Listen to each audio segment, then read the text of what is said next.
Bonjour et bienvenue sur le podcast de Kimamori qui vous propose de découvrir ou redécouvrir les œuvres littéraires d'hier et d'aujourd'hui, leurs auteurs et leurs traducteurs, par le texte et dans l'oralité. Cette semaine, notre série est consacrée à la neige. J'aime la neige. Les extraits de Pays de neige de Yasunari Kawabata et de Neige de Maxence Fermine, partagés hier et avant-hier, vous ont certainement ébloui. Aujourd'hui, vous allez entendre un extrait du Guide anachronique de la neige d'Elisabeth Foch-Essett, paru récemment chez les éditions Arléa. Ce livre recèle de trésors, tous étincelants de neige et de blancheur. D'ailleurs, l'auteur a consacré un chapitre au tissu Shijimi. Voici les quelques pages d'introduction du livre, lues par la comédienne Anne Zimmer de Plateforme Exploration du Geste. Je ne me doutais pas qu'un jour, en regardant un documentaire animalier, une image enfouie dans ma mémoire rejaillirait, intacte. Des girafes déambulent dans la savane, tandis que des braconniers guettent le moment opportun pour tirer. Une balle part, atteignant la plus grande et la plus majestueuse du troupeau. L'image est filmée au ralenti. L'animal n'en finit pas de s'écrouler. Tandis que, sidéré, je mesure le vertige de sa chute. Une autre image la remplace. Celle de mon père, décrochant le téléphone un jour de Noël, dans un chalet. Soudain, tout en restant debout, combiné à l'oreille, il semble perdre de sa hauteur comme si son squelette se retirait. On vient de lui annoncer la mort de 2 de ses frères. Une avalanche. Blanc, couleur de deuil dans certaines cultures. La neige venait de croiser mon chemin. J'avais 8 ans. Désormais, à chacune de ces manifestations, elle m'apparaîtrait à la fois familière et inconnue.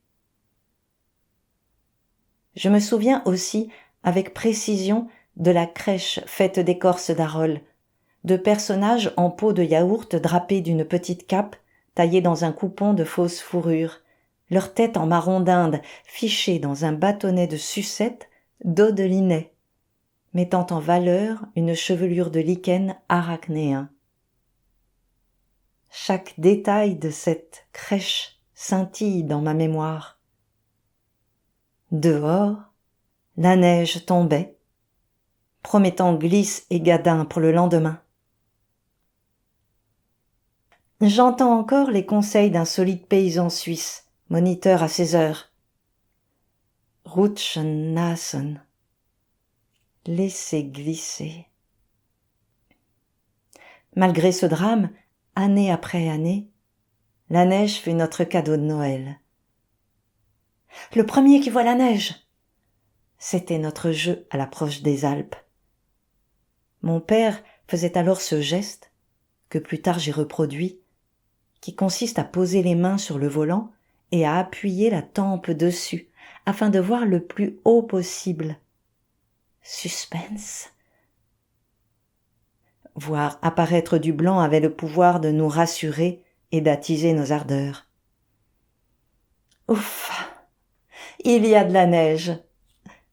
Présent, mystérieux, initiatique, lumineux malgré sa part d'ombre. Depuis, il suffit que mon regard parcourt ces 5 lettres, N-E-I-G-E, pour que quelque chose en moi s'intensifie, qu'une histoire commence.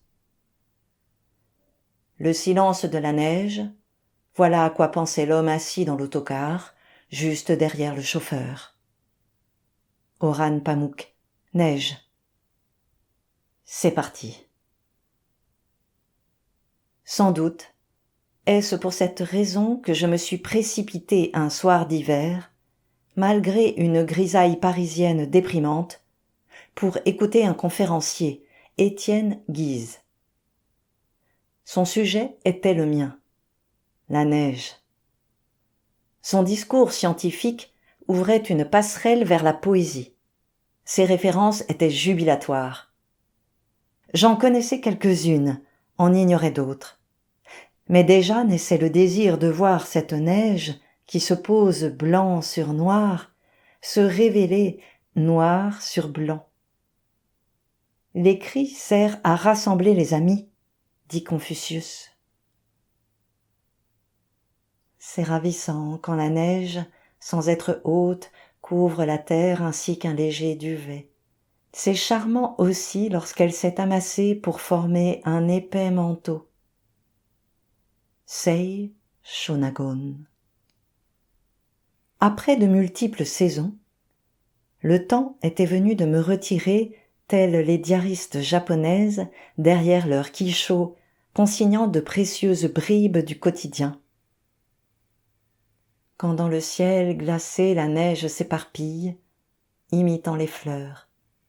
Sei Shonagon. Même dispersées, les pensées s'harmonisent. Aucun flocon ne se demande qui est son voisin. Ensemble, ils forment un tout. Pas question de me lancer dans un travail exhaustif. La neige mérite de la délicatesse plutôt qu'un archivage acharné. Pas question non plus de l'épingler comme une collection de papillons. Rutschen lassen, laisser glisser. Ce n'est pas simple de s'abandonner. La masse des souvenirs est si compacte qu'elle ressemble à une coulée solidifiée par le gel, dont j'exhume éternellement les mêmes images. Si je n'y pense pas, alors me voilà comme visité par un flocon égaré, un névé perdu au creux de son éboulis, une congère aux strates géologiques, une corniche aux allures de vagues. Il faut accepter de laisser venir en cascade émotion, piège et enchantement, ravissement et interrogation. Il neige. Mais qui neige ?